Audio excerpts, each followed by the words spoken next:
What do CEOs need to know about sales these days? A lot. Outdated sales strategies and tactics plague most companies today. Listen to what innovative CEOs and experts have to say about how to change all that with Sales Talk for CEOs. Everyone is talking about customer experience. Everyone wants to provide a better customer experience. Now, some of us are doing a better job at it than others, but CEOs should be obsessed with this. But there's something else they should be obsessed with as well, which will be revealed on this podcast today. I'm really excited to have someone I've known. Actually, I looked it up. I realized I've known you almost 10 years now, Tiffani. And I got to know her from the Sales 3.0 conference when she spoke there. And I was really just enamored with her presence on the stage and how she spoke so eloquently about all things sales. So I'm really excited today to have Tiffani Bova on the show. She was formerly with Salesforce, and before that, and when I met her, she was a distinguished Gartner analyst. So she's got a lot of background in things that we all need to know about. Most recently, she's written a wonderful book that I read called The Experience Mindset, and we're going to talk about that today. Welcome to the show, Tiffani. Oh, thank you for having me, Alice. It's a thrill to be here. I can't believe we've known each other 10 years. Feels I like know that's yesterday. kind of Actually, it crazy. feels like longer, and then it feels like yesterday. So we can Right, mix right. that up. Well, we haven't had that many chances to really have a deep conversation either, because I've always seen you in passing somewhere. Either it was at a Gartner conference, it was at Sales 3.0, or some other event where you get to say, "Oh, hello, hi, how are you doing? What's new?" Right? And you just kind of run by each other. So but I have been following you, and I'm a big fan, not just of your work, but of the way you lead as a woman, which, of course, it's important today to recognize that and have these leaders stand out so that women can look up and see, I can be like her. Well, thank you. I feel like that's sort of where I am at in my career. Like, how can I pay it forward for the next generation and also stand on the backs of so many people I've admired that were in front of me, right? I think it's part of the journey we all make. You don't realize you'll eventually end up in this place, and if you can do things that will make a difference along the way, that's what you should do. Absolutely. I couldn't agree more. Well, I loved your book, Growth IQ. And then, recently you published The Experience Mindset. Of course, I picked it up and started reading it. And I was surprised, but I was also delighted because I thought you were going to talk all about the customer experience, of course, right? I'm thinking, oh, this is going to be great, man. We're going to hear Tiffani's ideas on customer experience. And I was surprised because instead of focusing on the customer experience, you were focused on the employee experience. So the first thing I want the CEOs out there to hear is why? Why? What made you think, oh my gosh, this is it? This is the key. Well, I've been on this journey to talk about where I thought, and when my prior life at Gartner, 2 prior lives ago, it was all the way back in 2008 that I was part of the team that made the prediction that the chief marketing officer would spend more on technology than the chief information officer. And back then, everyone thought, "Oh no, you are crazy. Not going to happen." But lo Right. and behold, Microsoft, SAP, Oracle, and Salesforce all went out and bought marketing technology companies to get their hands on that capability to also sort of increase share of wallet, right? If the CMO is going to start spending money on technology, we want to be part of this. But it wasn't about technology for technology's sake. It was absolutely that we believed customer experience was going to be this next digital battleground, meaning brands were going to compete on the experience customers had when they engaged with them. And let me sort of ground that in when I say experience, reducing their effort in engaging with the brand, and through that creates a better experience. So back in the early days of the web, right, it was 10 clicks to do something or 8 clicks, and then it was 3 clicks. Now it's 1 click. Now it's voice, right? That was all about reducing the effort of the customer to increase their experience. And in Growth IQ, as you mentioned, it was sort of 10 paths to growth. And my very first path was customer experience. Right. That's where you should focus as a company, as a brand, regardless of size. Lots of great stories. In that 60,000 word book, I only mentioned employee experience maybe 3 or 4 times. I did not give it sort of its due. And fast forward, started working at Salesforce, and I was standing on stage and I said, I didn't think it was a coincidence. Salesforce is a great place to work globally, one of the most innovative companies in the world, and the fastest growing enterprise software company. And after I said it, I'm not the first to say something like that. But after I said it, I said, I wonder if I could prove it, because I believed that the culture was driving this great innovation, and that great innovation was driving growth of the company, and the technology, and the resiliency in the organization, that employee experience played a huge part in it. So could I prove and show what aspects of the employee experience have the greatest impact on customer experience, which then create a flywheel for growth? And that was a 2-year project that led to the experience mindset. Amazing. I love that thinking, and I think it's so important. And I feel like in my career, I've always felt that happy employees, right, make happy customers. And I listened to your podcast with Scott Miller on the Franklin Covey podcast, and you said the fastest way to get customers to love your company and your brand is to get employees to love it. And love their job, and love their job. And look, when I started sharing the research globally, with companies of all size in the C-suite, so it could be entrepreneur owners, could be the CEO, COO, CMO, CHRO, that C-suite. There was probably less chief financial officers, but the rest on the operating business was definitely part of these roundtables. And let's call it, I did maybe 70, 75 of them. Let's call it, 8 to 12 people on each roundtable. I pretty consistently heard the following. One, if it's so obvious, happy employee, happy customer, why isn't everyone doing it? And Tiffani, you for sure are not the first person to ever say it. Both are true. And I said, well, it is true. I'm not the first to say it, but we scoured through a lot of companies that advise and are big consultants and analyst firms, looking for, had anybody proved causation of that obvious statement: happy employee, happy customer.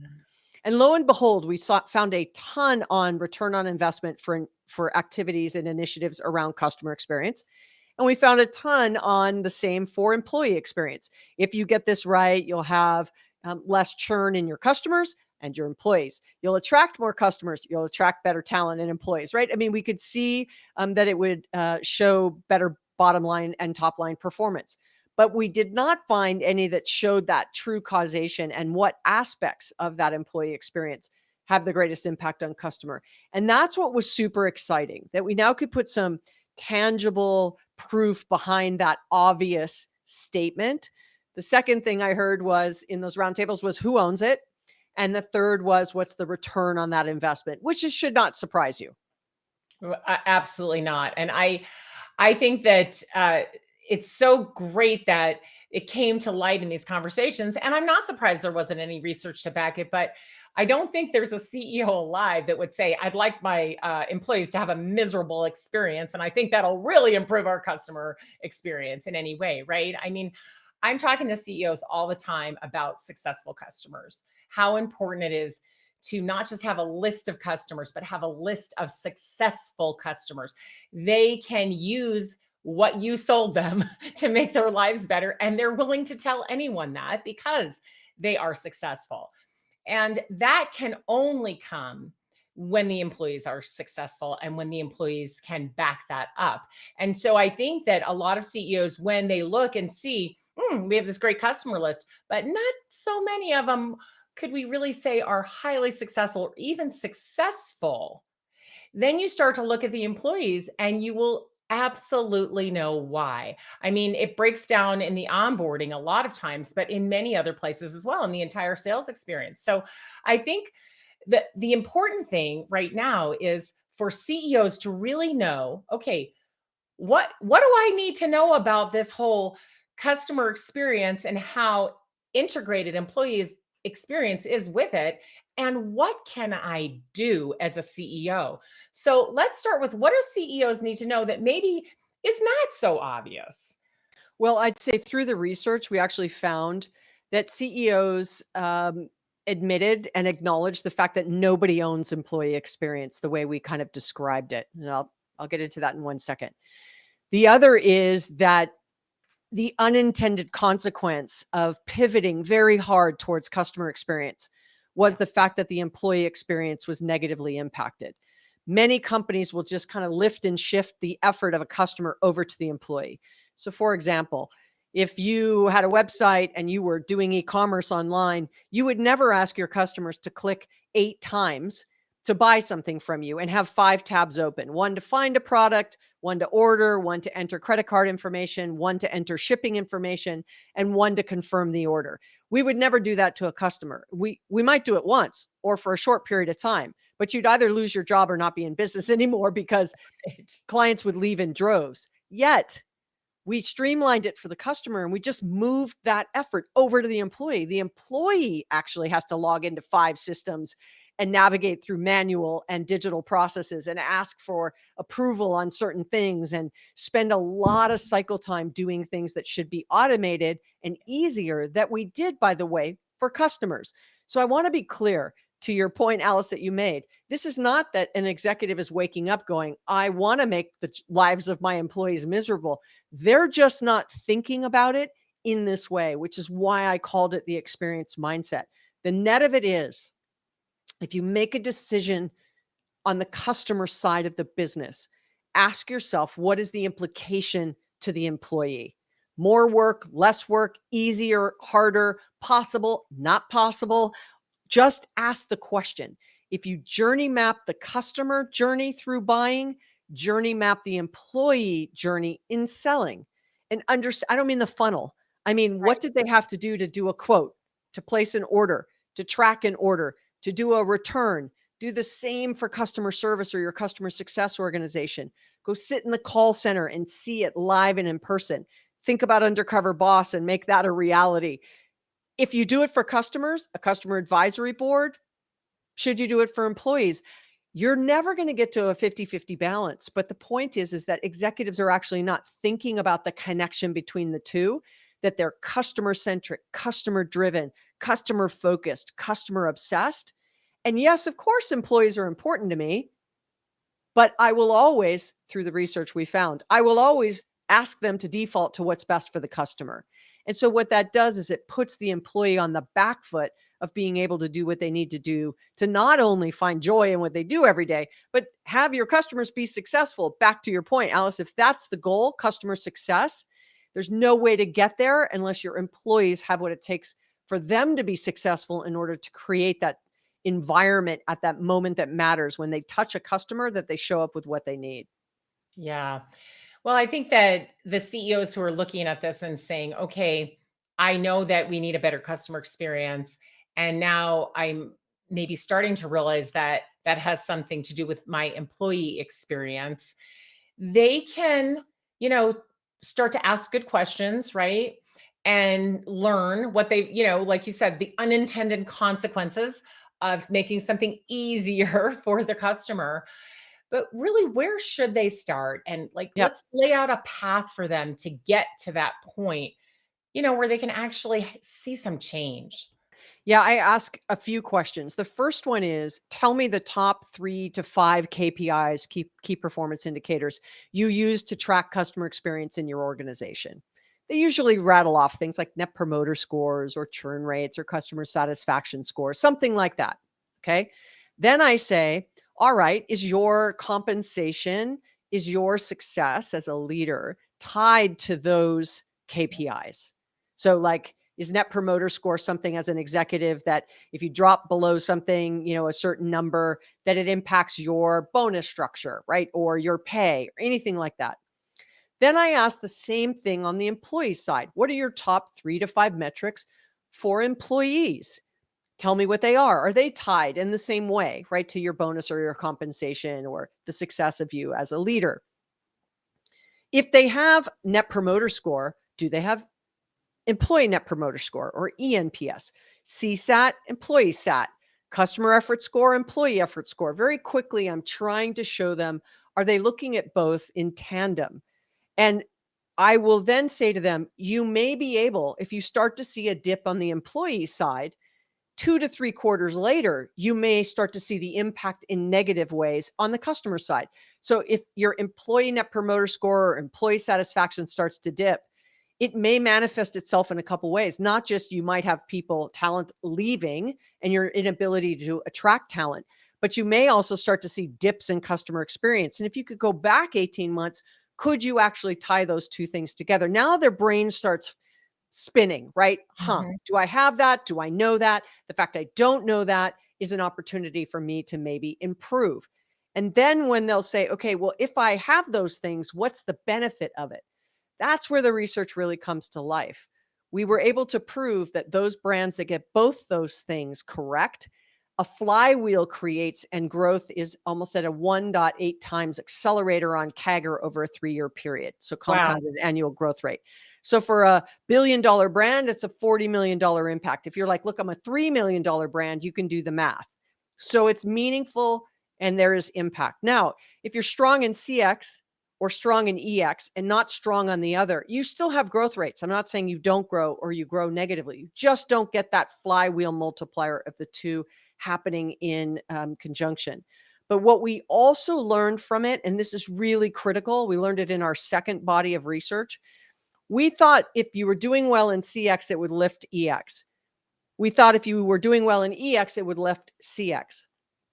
Both are true, but you'll only get so much lift if you're going from CX to EX.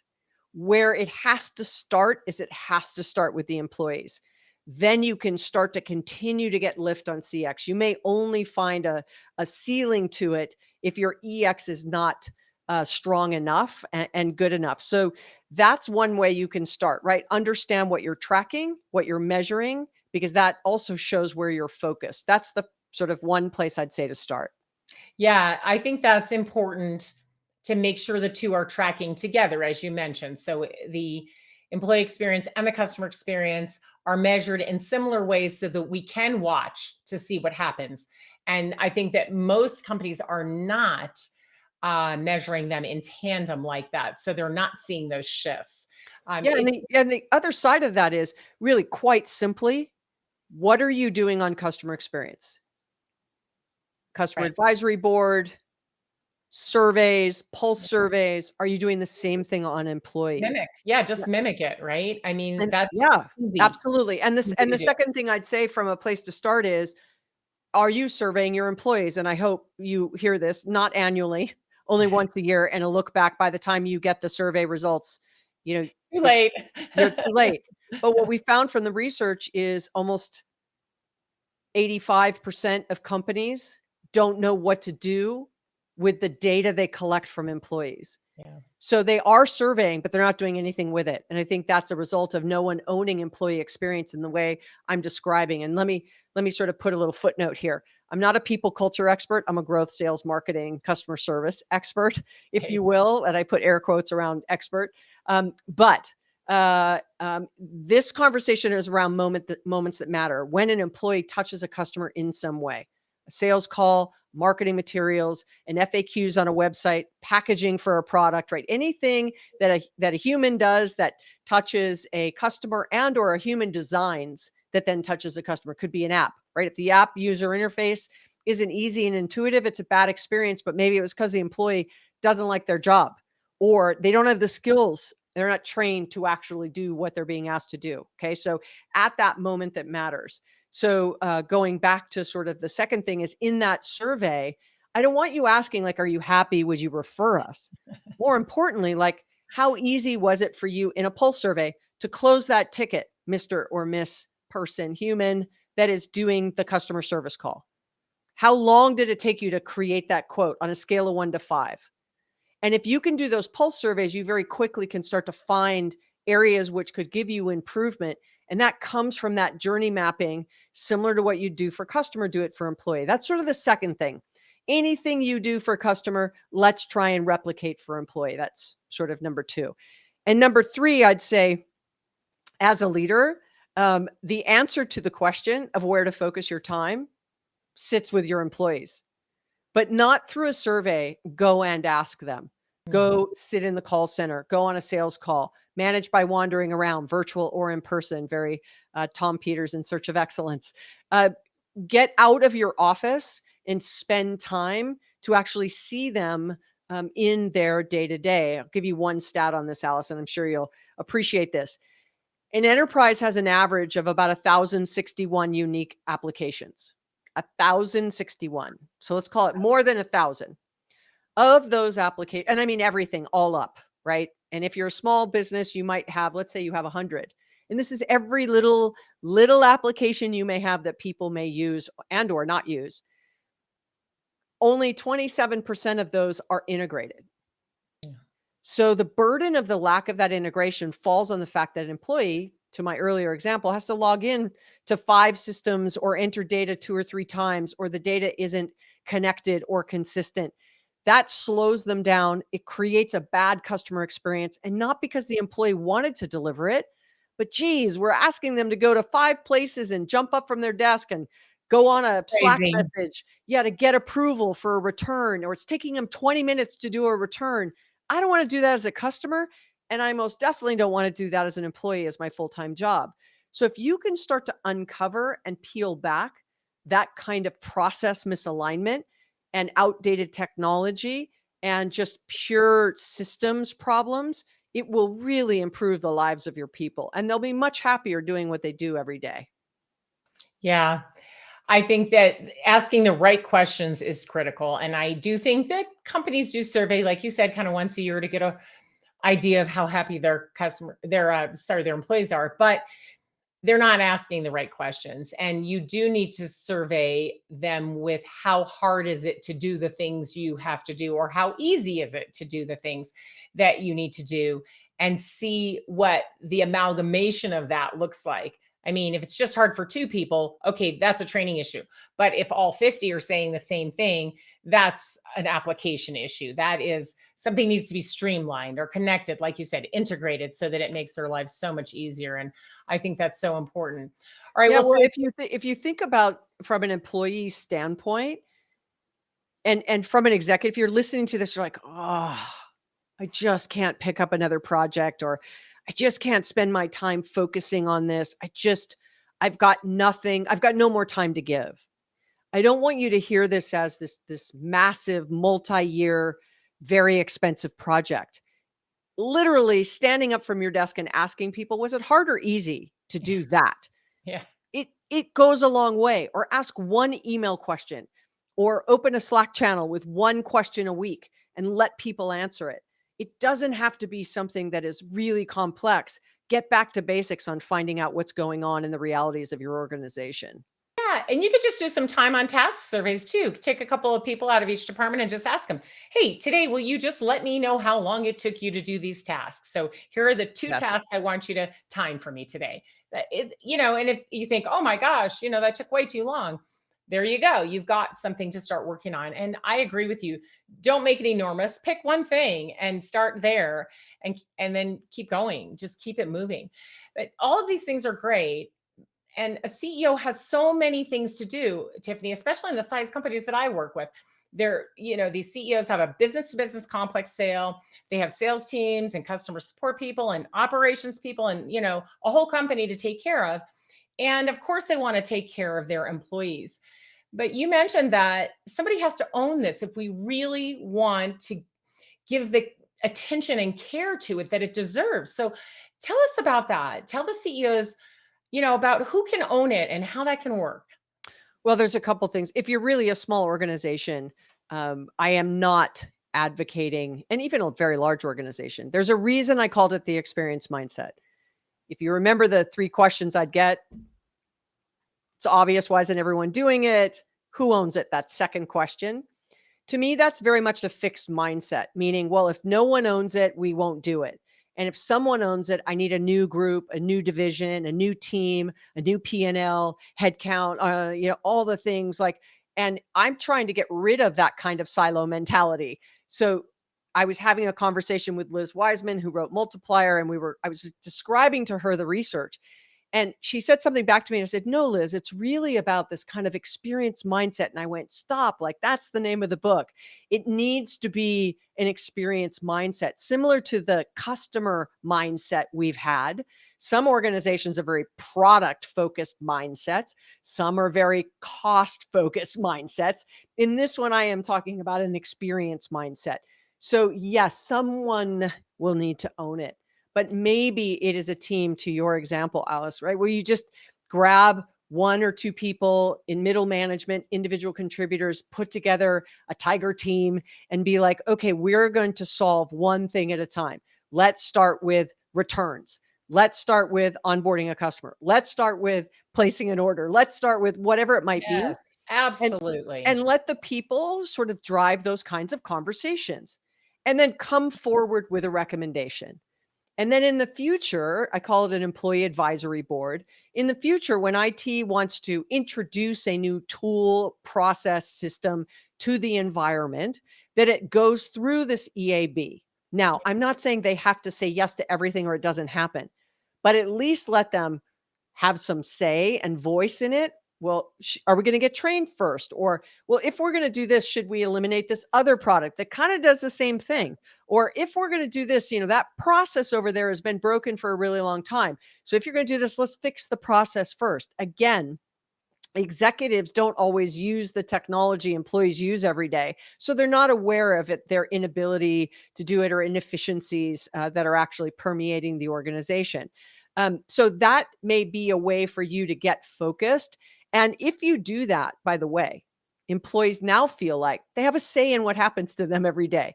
You build a much greater and stronger bridge of trust between the two. They feel like you care about their opinion.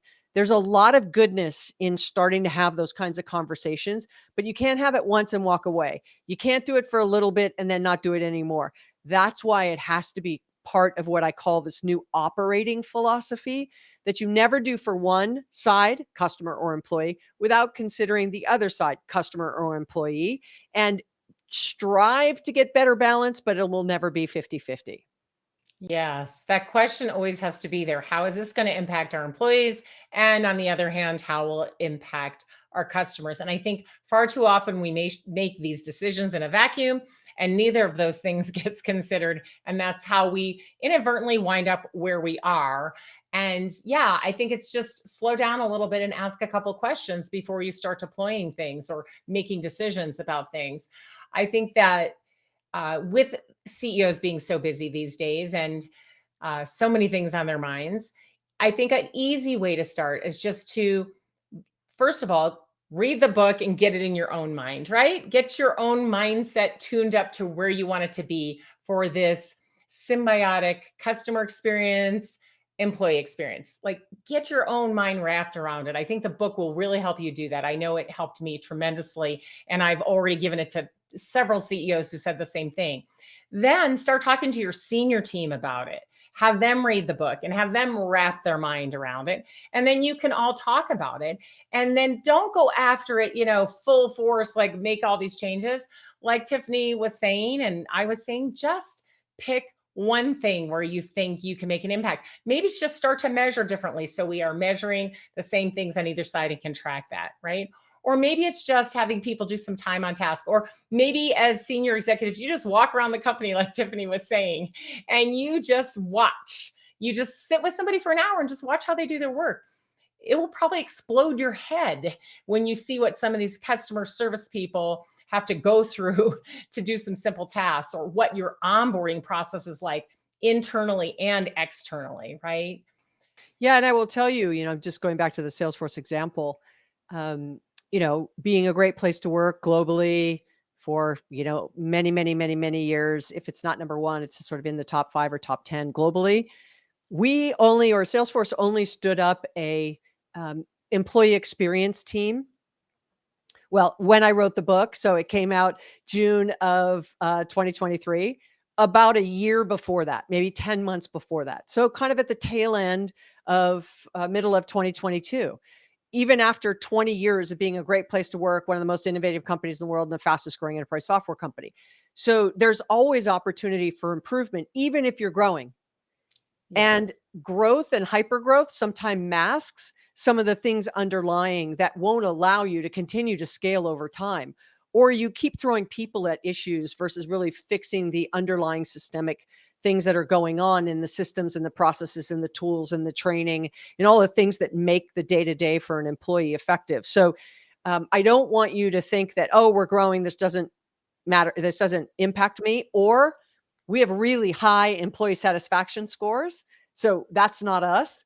Because if you haven't spent any time on a Glassdoor or Indeed and read what people say on their exit interviews or what they're really thinking, or you're not doing a pulse survey, like if you've given them 30 questions, it might just be, yes, yes, yes, five, five, five, five, five. Like, I just don't want to spend any time here because they don't pay attention to what I say anyway. So I'll just tell them what they want to hear. It might not be the reality.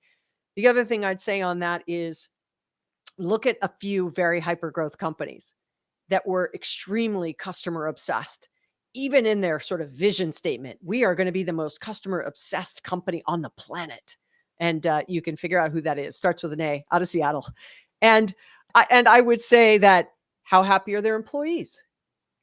Some are, some are not. Maybe it was just warehouse employees that were not happy, but headquarters employees were happy. But then just 4 or 5 months ago, there was a walkout at headquarters. So are they really satisfied? But as customers, we are thrilled. Or you could say Starbucks. As Starbucks customers, we're very happy. Are their employees happy? Well, they're trying to unionize. You could say, well, as a, driver of a new 2023 hyper connected, electric vehicle, I'm super happy with it. But are United Auto Workers happy right now? No. So you can have really happy customers and still have very unhappy employees because they may be in that quiet quitting phase, right? They're just collecting a paycheck. But if you could get those two things working in harmony, imagine what kind of growth rates you could see in the business if both of those constituencies, right? The fastest way to get happy customers and customers to love your brand is to get employees to be happy and love their job. Yes, absolutely. And I think that if you have one, the CX or the EX, you have one but not the other, then you're getting decent or even good results. Think how much better it could be if you had those both aligned. That's what really hit me. And I work with a lot of different companies over the years. I've seen inside of so many companies.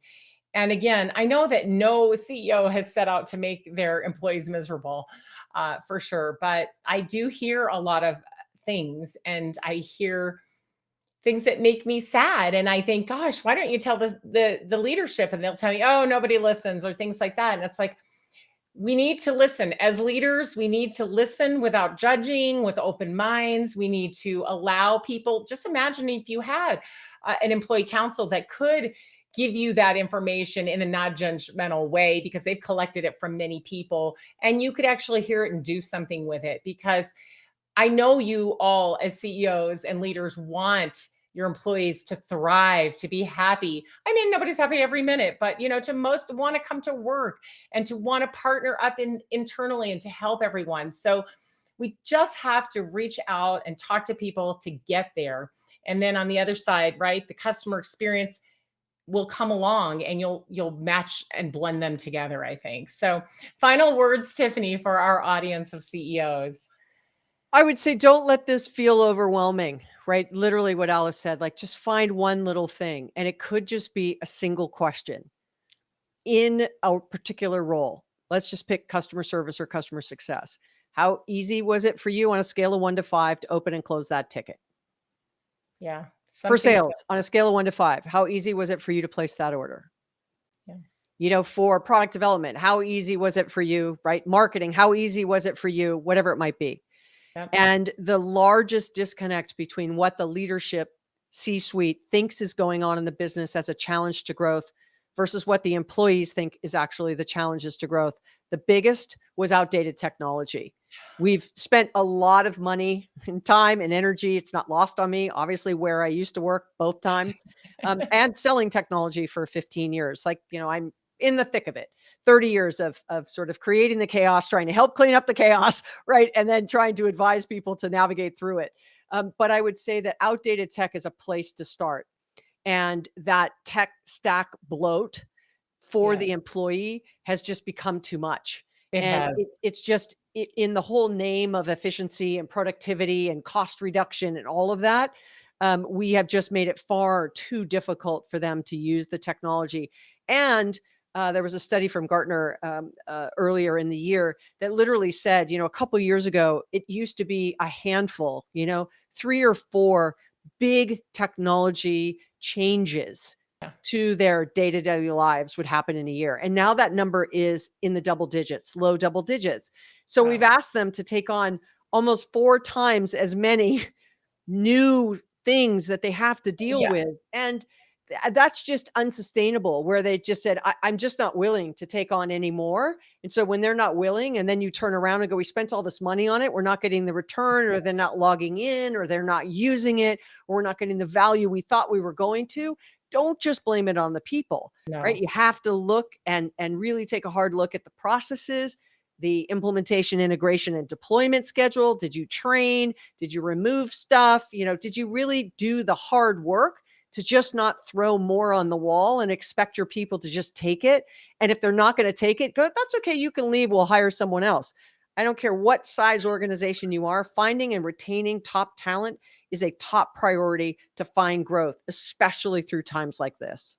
100%. 100%. Yeah, we really do need to make it easier for employees. Our tech stacks are bloated in every department that I see, but especially in the go-to-market teams. And we're not even really giving them ample time to learn it. And so even if they are using it, they're maybe using 10% of it. I mean, you know that from your Salesforce days. And every company I work with, practically every single one uses Salesforce, right? And they use this much of what could be done, right? It's Yes. crazy. So I think that is a really well noted item for CEOs to focus on, to have their leaders do some, you know, just itemization of what are all the tools we're using and how many people are using them, and should we still use them, are they outdated, how can we train, how can we fix, how can we help. I think that is probably a pretty easy place to start as well. Just take an inventory of all these tools and who's using them. Oh my gosh, Tiffani, I cannot thank you enough for coming on the show. I want everyone who's listening to read The Experience Mindset. Thank you for, oh, good, you have it. Yay. And I listened to it. So I was looking around before we started podcasting, and I was like, oh, I don't have the book because I listened to that one. So I really appreciate you coming on. I want everyone to listen, pick something you can do and get started, because this is absolutely going to make a huge difference for your company. Well, Alice, I just want to say thank you for having me and for supporting my work over the last decade. It really is appreciated. I'm grateful for it. Oh, you're so welcome.